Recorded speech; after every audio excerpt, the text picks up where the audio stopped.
Et si cette perte que tu as vécue n'était pas un échec, mais une préparation divine, ce que tu vis n'est pas la fin. C'est le commencement d'une restauration surnaturelle. Ferme les yeux une seconde, respire profondément. Dieu n'a pas tourné la page de ton histoire.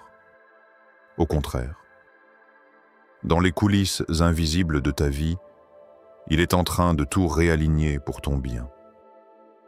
Tu ressens que ce message te parle? Écris « Amen » dans les commentaires ou partage ce que tu crois que Dieu est en train de restaurer dans ta vie. Et si tu veux recevoir d'autres paroles comme celle-ci, abonne-toi maintenant. Ce n'est pas un hasard si tu es tombé sur cette vidéo. 1. Quand le ciel reste silencieux. Il y a des nuits où le silence devient si lourd qu'il finit par faire du bruit. Tu pries, tu appelles, tu t'allonges sur ton lit, les yeux ouverts, en espérant une réponse, un signe, un murmure. Mais rien. Le ciel reste muet. Et là, dans ce vide apparent, une pensée s'installe, perfide. Dieu m'a-t-il oublié? Tu ne le dis peut-être pas à voix haute, mais tu le ressens au fond de toi. Comme un poids qui s'ajoute à la douleur de ce que tu traverses déjà. Mais laisse-moi te dire ceci, doucement, comme on dépose une vérité dans un cœur fatigué. Le silence de Dieu n'est jamais un abandon. Ce que tu vis n'est pas une fin. C'est un processus. Ce silence qui te fait peur est parfois le langage secret de Dieu. Un langage qu'on ne comprend pas avec l'oreille, mais avec la confiance. Parce que Dieu travaille quand tu ne le vois pas. Il œuvre dans l'ombre. Il prépare ce que tes yeux n'ont pas encore la maturité de percevoir. Il aligne ce qui doit l'être. Il éloigne ce qui te ralentirait. Il ferme des portes qui te frustrent, mais qui t'auraient blessé si tu les avais traversées. Tu te rappelles de Joseph, jeté dans un puits par ses frères, trahi, vendu, oublié dans une prison, aucune voix céleste, aucun ange, aucune prophétie audible, rien. Et pourtant, chaque silence divin était une étape. Chaque rien apparent était en réalité un tout en devenir. Dieu écrivait son histoire dans les coulisses pendant que Joseph ne voyait que des chaînes. Et au moment exact, ni trop tôt, ni trop tard, le ciel s'est ouvert. Pas avec un bruit tonitruant. Non, mais avec une porte que personne ne pouvait fermer, celle du palais. Peut-être que tu es toi aussi dans cette prison invisible. Pas celle faite de murs, mais celle du doute, de la confusion, du silence. Tu n'as plus de repères. Tu avances à tâtons. Et tu te dis, mais Seigneur, où es-tu? Je t'ai donné ma confiance, ma foi, mon cœur. Mais Dieu n'a pas disparu. Il t'observe avec amour. Il voit ton effort. Il entend même tes soupirs que tu ne dis à personne. Il n'est pas sourd. Il est stratégique. Le ciel n'est pas inactif.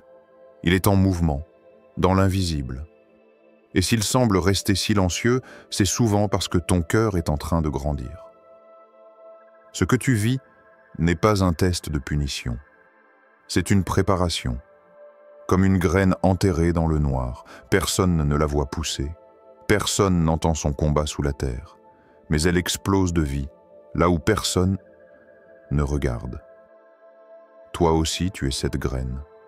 Ce que Dieu prépare en toi n'a pas besoin d'être vu pour être réel. Ce qu'il construit en secret deviendra bientôt visible. Au bon moment. Alors, que faire quand le ciel se tait? Attendre, oui, mais pas passivement. Attends avec confiance, avec paix, avec foi. Continue de prier, même si tu n'as pas de réponse immédiate. Continue de marcher, même si tu ne vois pas encore le chemin. Parce qu'un jour, tu te retourneras et tu comprendras que même le silence de Dieu faisait partie de la symphonie. Et tu te diras, s'il avait parlé trop tôt, j'aurais quitté le processus. S'il avait agi trop vite, je ne serais pas prêt. Mais il savait. Il connaît ton timing mieux que toi-même. Maintenant, je te pose une question. As-tu déjà traversé une saison de silence où finalement Dieu a révélé qu'il avait tout orchestré en secret? Partage ton témoignage dans les commentaires. Ta parole peut fortifier quelqu'un aujourd'hui. Et si ce message a touché ton cœur, abonne-toi. Parce que Dieu n'a pas fini de te parler. 2. Le creux de la vague, la preuve d'une vague plus grande. Tu te souviens de ce moment? Ce moment précis où tu t'es dit « c'est trop, je ne vais pas tenir ». Peut-être que c'était au cœur d'une trahison, ou quand tout s'est écroulé autour de toi, ou dans cette nuit où tu as pleuré sans savoir exactement pourquoi. Juste fatigué. Et pourtant, regarde-toi. Tu es encore là, debout, un peu cabossé peut-être, mais vivant, présent, résilient. Ça, c'est une victoire. Et personne ne pourra te l'enlever. Il y a des batailles qui ne se voient pas, mais qui valent plus que n'importe quel trophée. Se lever un matin, alors que tout en toi voulait rester couché. Sourire à quelqu'un, alors que ton cœur criait. Continuer à croire quand tout autour de toi te criait d'abandonner. Ce genre de combats silencieux sont souvent les plus lourds. Et étrangement, ce sont eux qui annoncent une vague plus grande. Tu sais ce que j'ai compris? L'opposition n'est pas toujours un signe que tu es perdu. Au contraire, parfois, c'est la preuve que tu es en train de toucher à quelque chose de sacré. Regarde bien. Juste avant la percée, les murs se resserrent. Juste avant la paix, la tempête s'intensifie. Juste avant la victoire, l'ennemi frappe plus fort. C'est comme si le monde spirituel savait ce qui allait arriver et tentait une dernière attaque pour te faire lâcher. Tu n'es pas en guerre parce que tu es faible.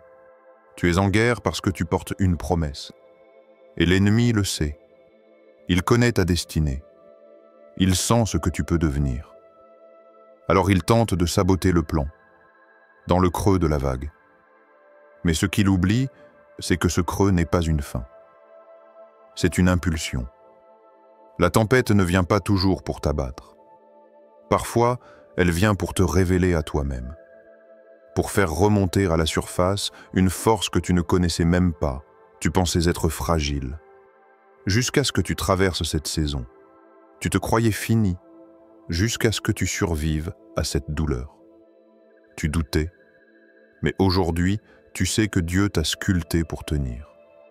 Imagine une vague.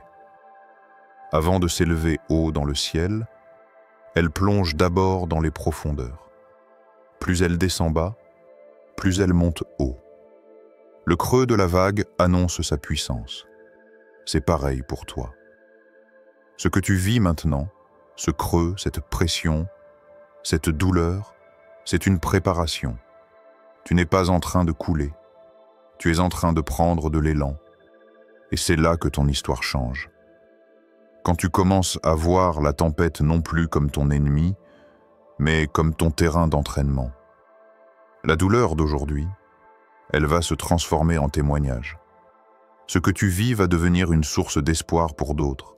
Tu ne vas pas juste survivre. Tu vas inspirer, relever, témoigner, construire, guider. Dieu ne t'a pas façonné pour échouer. Il t'a formé dans le feu. Il t'a préparé dans les larmes. Et il va te révéler dans la lumière. Ce que tu as vécu n'a pas été en vain. Chaque minute, chaque perte, chaque cri dans le noir, Dieu l'a vu. Et il est sur le point de te faire entrer dans une vague plus grande. 3. La promesse de restauration. Il existe des vérités que le temps ne peut effacer. Des promesses gravées non sur du papier, mais sur le cœur même de Dieu. Et parmi elles, il y a celle-ci. Dieu restaure, toujours. C'est une loi du ciel, une ligne constante dans le chaos. Quand tout semble détruit, quand le sol se dérobe, quand le monde dit « c'est fini », Dieu, lui commence à reconstruire. Il l'a fait pour Job, un homme qui a tout perdu, sa richesse, ses enfants, sa santé, même sa dignité. Et pourtant, dans sa ruine, Dieu n'a pas planté un point final. Il y a semé le commencement d'une restauration divine. Et à la fin de l'épreuve, Job n'a pas simplement récupéré ce qu'il avait perdu. Il a reçu le double, pas seulement en biens matériels, mais en compréhension, en profondeur, en proximité avec Dieu. Il l'a fait pour David, David qui, un jour, est rentré chez lui et n'a plus rien trouvé. Sa famille enlevée, sa ville brûlée, ses hommes brisés. Et pourtant, au lieu de sombrer, David a levé les yeux. Il a puisé force dans la promesse invisible de Dieu, et Dieu a tout restauré. Pas à moitié, pas symboliquement, entièrement. Aujourd'hui, cette même promesse repose sur toi. Elle n'a pas expiré. Elle ne s'est pas affaiblie. Peu importe ce que tu as perdu, ton énergie, ton espérance, un être cher, une saison de ta vie, Dieu n'a pas dit son dernier mot. Il n'est pas le Dieu du presque. Il est le Dieu de la plénitude, du encore plus que ce que tu avais imaginé. Ce que l'ennemi avait planifié pour te détruire, Dieu va le retourner, complètement. La fosse où on a voulu t'enfermer deviendra ton tremplin. Le rejet que tu as vécu deviendra ta couronne. Les cendres de ton ancienne vie nourriront la terre d'un futur abondant. Et tu ne recevras pas seulement ce que tu as perdu.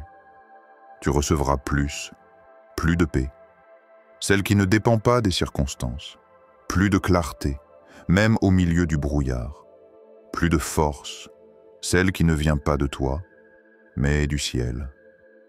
Et surtout, une foi inébranlable, qui ne se négocie plus avec la peur. La Bible ne nous promet pas une vie sans combat, mais elle nous garantit que chaque perte, chaque blessure, chaque saison d'aridité peut devenir un lieu de renaissance. Car Dieu ne restaure pas seulement les choses extérieures. Il restaure le cœur, il restaure la vision, il restaure le sens. Ce que tu croyais terminé, il peut le relever et le transformer en quelque chose d'encore plus beau. Et parfois, il fait mieux encore. Il utilise ce que tu as vécu pour guérir d'autres. Ta douleur devient une clé. Ton témoignage devient une lumière pour celui qui marche encore dans l'ombre. Et là, dans ce cycle divin, tu comprends. Tu n'as jamais été seul. Tu n'as jamais été abandonné. Tu étais en restauration. Alors oui, cette promesse, c'est pour toi. Elle n'est pas une illusion. Elle n'est pas conditionnée à ta perfection. Elle est fondée sur la fidélité de celui qui ne ment jamais. Dieu restaure, toujours. Pas seulement pour te réconforter, mais pour te repositionner. Pas seulement pour que tu survives, mais pour que tu brilles. 4. Ta part. Te relever, pas fuir. Écoute-moi bien. Tu n'as pas été créé pour fuir. Tu n'as pas été façonné pour abandonner dès que la pression monte. Tu as été formé pour tenir, avancer, résister, même quand tout autour de toi hurle que c'est terminé. Alors non, tu n'as pas besoin de tout porter tout et seul et. Non, tu n'as pas à te battre dans tes propres forces. Mais il y a une chose que Dieu ne fera pas à ta place. Te relever. Oui, tu peux pleurer. Oui, tu peux t'effondrer un instant. Mais tu ne peux pas y rester. Tu ne peux pas t'installer dans le découragement. Tu ne peux pas donner à la défaite une adresse permanente dans ton cœur. Tu ne peux pas signer un bail avec la peur, ni construire une maison dans l'échec, parce que tu es appelé, parce que tu es porteur de promesses, parce que quelqu'un a besoin de ton témoignage. Souviens-toi de David, un roi, avant même de porter la couronne. Un homme qui a été rejeté, poursuivi, trahi, mais jamais détruit. Quand il a tout perdu, sa famille, sa ville, ses alliés, il n'a pas couru se cacher. Il ne s'est pas noyé dans l'amertume. Il a fait un choix vital. Il s'est encouragé dans le Seigneur. Et c'est ce que tu dois faire maintenant. Rappelle-toi des victoires que Dieu t'a déjà données. Reviens à ces moments où tu croyais être fini. Et pourtant, il est intervenu. Souviens-toi de cette paix soudaine, de cette réponse inattendue, de cette force qui t'a tenu debout alors que tout en toi voulait lâcher. Rien de tout ça n'était un hasard. C'était Dieu. Et si il l'a fait une fois, il peut le faire encore, et encore, et encore. Maintenant, relève la tête, même si tes jambes tremblent, même si ton cœur est encore en morceaux, car ta posture spirituelle influence ce que tu déclares, et ce que tu déclares influence ce que tu vis. Tu ne peux plus parler comme quelqu'un qui a perdu. Tu dois commencer à parler comme quelqu'un qui récupère. Ta foi est une arme, pas un concept, pas un slogan religieux, une arme de guerre. Et tes mots sont tes munitions. Alors commence à dire ce que Dieu dit, même si tes émotions crient le contraire. Commence à proclamer la restauration avant de la voir. Parle comme si la paix était déjà revenue. Déclare que la joie revient. Annonce que la saison change. Parce que dans le royaume de Dieu, on ne déclare pas ce qu'on voit. On déclare ce qu'on croit. Tu veux récupérer ce que tu as perdu? Alors lève-toi. Dans ton esprit. Dans ta prière, dans ton attitude. Fais ta part. Cesse de fuir les confrontations spirituelles que tu es né et pour gagner. Cesse de croire que tu es trop faible, trop tard, trop brisé. Cesse de dire « je ne suis pas assez » quand Dieu dit « tu es suffisant » parce que ma grâce te suffit. Et n'attends pas d'avoir tout réglé pour avancer. Avance au milieu du chaos. Chante même si ta voix tremble. Prie même si les mots te manquent. Déclare même si tout en toi doute encore un peu.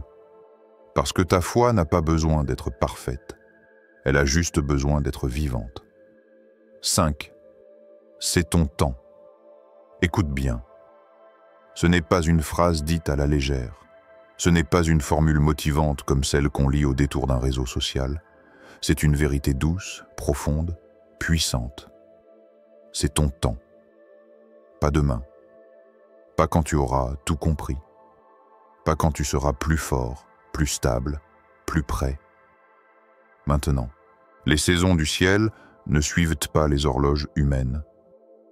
Quand Dieu dit « c'est maintenant », peu importe ce que tu ressens, peu importe ce que tu vois, le ciel entier commence à se mouvoir en ta faveur. Tu ne ressens peut-être pas le frisson du changement. Mais dans les coulisses de l'invisible, les fondations bougent. Ce que tu pensais figé commence à se fissurer. Ce que tu croyais perdu commence à se redessiner. Et si tu tends l'oreille de ton cœur, tu entendras peut-être le souffle d'un renouveau. Oui, c'est le temps où tes larmes vont être changées en rires silencieux, ceux qu'on laisse échapper quand on voit enfin ce qu'on espérait depuis si longtemps. Le temps où les blessures cachées vont devenir des cicatrices visibles, non plus douloureuses, mais glorieuses. Le temps où les « je ne comprends pas » deviendront des « merci Seigneur », où les pertes s'aligneront avec les promesses, où les chemins détournés t'auront mené exactement là où tu devais être. Il y a des bénédictions que Dieu a préparées pour toi dans les coins que tu ne regardais plus. Et soudain, l'ordinaire deviendra miraculeux. Tu vas revoir certaines personnes et sentir que ton cœur a changé. Tu vas entendre certaines paroles et elles ne te blesseront plus. Tu vas regarder en arrière et comprendre que tout était aligné. Même la douleur, même l'attente. Et pendant que tu avances dans ce temps nouveau, Dieu ne t'invite pas à te battre. Il t'invite à récupérer. Tu n'as plus besoin de te débattre pour mériter ce que Dieu veut t'offrir. Ce n'est pas une récompense, c'est un héritage. Le fruit d'une fidélité que tu ne voyais pas toujours. Mais Dieu, lui, a vu chacun de tes pas. Il a compté tes nuits. Il a recueilli tes larmes. Et aujourd'hui, il dit, c'est le moment. Attends-toi à lui. Pas avec agitation, pas avec peur de manquer le rendez-vous, mais avec repos, avec foi, avec la certitude paisible que Dieu n'arrive jamais en retard. Tu n'as pas besoin de tout comprendre. Tu n'as pas besoin de tout maîtriser. Tu as juste besoin de garder ton cœur ouvert et ta paix intérieure active. Ce n'est pas une bataille que tu mènes, c'est une porte que tu franchis. Et Dieu marche avec toi, étape après étape. Il ne te précède pas pour te laisser seul. Il ne te suit pas pour observer à distance. Il est à côté de toi, présent, actif, aimant. Tu vois, parfois, on croit que Dieu est silencieux parce qu'on ne l'entend pas. Mais la vérité, c'est qu'il est souvent plus proche que jamais quand nous traversons nos transitions les plus profondes. Ce que tu vis là maintenant, ce n'est pas une attente vide. C'est une gestation divine. Et lorsque le moment est venu, ce qui semblait invisible devient incontestable.